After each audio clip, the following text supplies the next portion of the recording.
Kaixo denei, ongi etorri berriro uarunratko onera. Gure liburu laburpenak atxekin badituzu, elkarrekin sakonduko dugu. Harpidetu zaitez uarunratko onera eta batekin gure irakurle irikatsuen komunitate gero eta handiagoarekin. Sakatu harpidetza botei hori eta jakinarazpen kanpaia, gure bideo berri eta unkidariak inoiz galez dezan. Baina ez dut nahi hau zentzu bakarreko kalea izatea. Zure pentsamenduek axola dute. Iruzkin bat neheran utzi eta zurekin gehien durundi egin zuen istorioa partekatzen du. Eztabaida bizietan parte hartu eta istorioekiko dugun maitasunaz konekta gaitezen. 1992an, Francis Fukuyamak, politologo, filosofo eta idazle estatu batuarrak, fikziozko liburu bat argitaratu zuen, En fin dena historia irekoa el último hombre izeneko hausnarketara gonbidatzen duena. Lan erdi afektu honek ezin hobeto lotzen ditu teoria politikoa, filosofia eta azterketa historikoa, irakurle gisa garapen politikoaren ulermen integrala eskainiz. Chicagon jaio zen 1952an eta New York hirian hazia, eta Fukuyama bidaia intelektual batean murgildu zen, eta gure garaiko intelektual publikorik eraginkorrenetako bat izatera eraman zuen. Artikulu honek historiaren amaiera eta azken gizonak negatiboak aztertzen ditu, Fukuyamaren karreran eta beste lan nabarmen batzuetan sakontzen du, eta bere ideien eragina diskurtso politiko eta filosofikoan ebaluatzen du. Historiaren amaiera eta azken gizakia 5 zatitan banatzen da, eta horietako bakoitzak bere sintesi historiko eta filosofiko handiari laguntzen dioten hainbat kapitulu hartzen ditu. Zatiak, una vieja pregunta de nuevo izenekoak, bat lau kapituluak hartzen ditu, Fukuyamaren argumenturako oinarriak ezarriz. Zatiak, gizateriaren zahartzaroa izenekoak, 5 kapituluak estaltzen ditu, sistema politikoen garapen historikoa aztertuz. Zatiak, aitorpenaren aldeko borroka izenekoak, 13 ataletan sakontzen du, Primos kontzeptua eta bilakaera politikoan duen esanahia aztertuz. Zatiak, saltando sobre rodas izenekoak, 26 kapituluak hartzen ditu, demokrazia liberalaren erronkak eta balizko trampak eztabaidatuz. Azkenik, Zatiak, En último hombre izenekoak, 27-28 atalekin amaitzen du liburua, giza historiaren azken patuaren Fukuyamaren ikuspegia aurkeztuz. Historiaren amaiera eta azken gizakiaren bihotzean, demokrazia liberalak giza garapen politikoaren azken etapa ordezkatzen duela eta gizateriaren bilakaera ideologikoaren pinakulua esan nahi duela dioen ideia nagusia aurkitzen da. Fukuyamaren arabera, komunismoaren kolapsoak eta gerra hotzaren amaierak demokrazia liberalaren garaipen globala sistema politiko nagusi gisa ezarri zuten. Gainera, demokrazia liberalaren ugaritzeak bake, oparotasun, askatasun individual eta duintasun handiagoa sustatuko duela argudiatu du. Liburua gaika antolatzean, Fukuyamak bere baieztapen handinea oinarritu nahi du eta giza sistema politikoen azterketa historiko eta filosofiko zabala eskaintzen du, demokrazia liberalak bere azken gailurra ordezkatzen duela adieraziz. Fukuyamaren tesiaren zati integrala Timosaren esplorazioa da, gizaintzat espen eta duintasuna eta sistema politikoen garapenarekin duen harremana argitzen duena. Fukuyamaren esanetan, aitorpena bilatzea indar bultzatzailea da giza dinamika politiko eta sozialaren atzean. Sistema politiko ezberdinek oinarrizko giza atributu hori nola joratzen eta aprobetxatzen duten aztertzen du, demokrazia liberalaren bilakaeran eta arrakastan duten garantzia azpimarratuz. Primosek liburua zeharkatzen duenari eroale gisa balio du, narratiba historikoak eta argudio filosofikoak konektatuz, eta duintasunaren giza bilaketaren ulermen sakonagoa emanez. Fukuyamak hainbat argudio nagusia aurkezten ditu liburuan zehar, demokrazia liberalaren garaipenaren ideia nagusia berretsiz. Argudio horiek sistema demokratiko liberalaren sendotasun eta abantaila argia ematen diete, eta, aldi berean, balizko erronkei heltzen diete. Honako hauek barne hartzen dituzte. Lehen, komunismoaren kolapsoak eta gerra hotzaren amaierak demokrazia liberalaren igoera esan nahi izan zuten, sistema politiko global nagusi gisa. Bigarren, demokrazia liberalak askatasun politikoa eta oparotasun ekonomikoa bakarrik konbinatzen ditu, gizartearen garapenerako esparru orekatua eskainiz.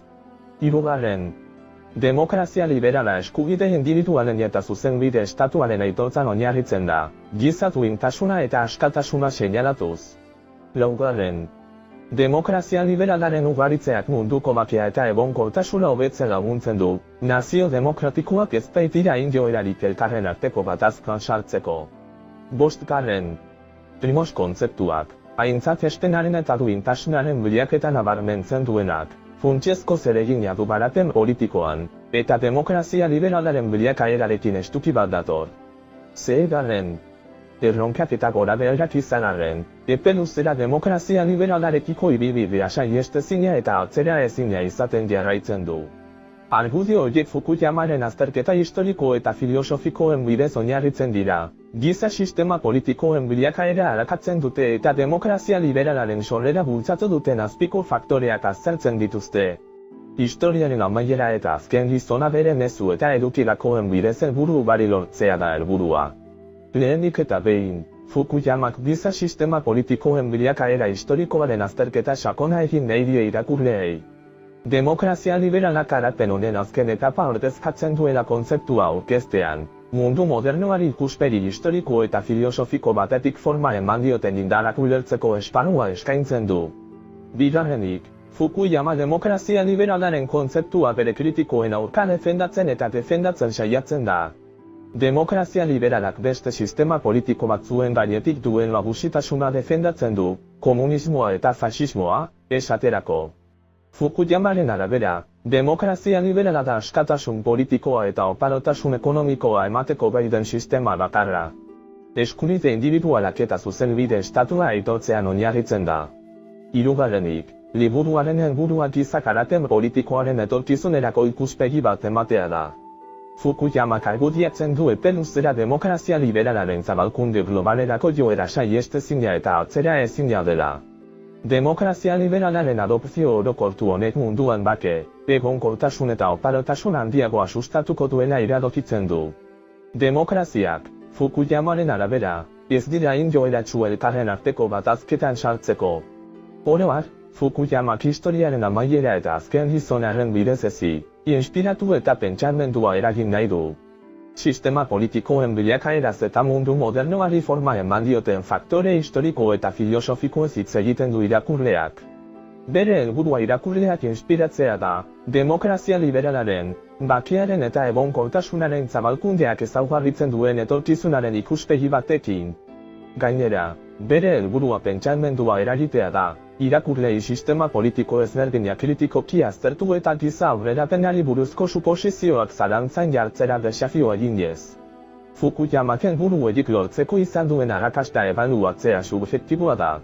Hala ere, 1992an argitaratu zenetik, liburuak arreta handia erakarri du eta eztabaida garrantzitsuak sortu ditu zirkulu politiko eta filosofikoetan. Irakurle askok Fukuyama pertsuasibo eta estimulagarrien argudioak aurkitzen dituzte, eta beste batzuek, berriz, beren ideiak simplifikatu edo akastuneritzat kritikatzen dituzte.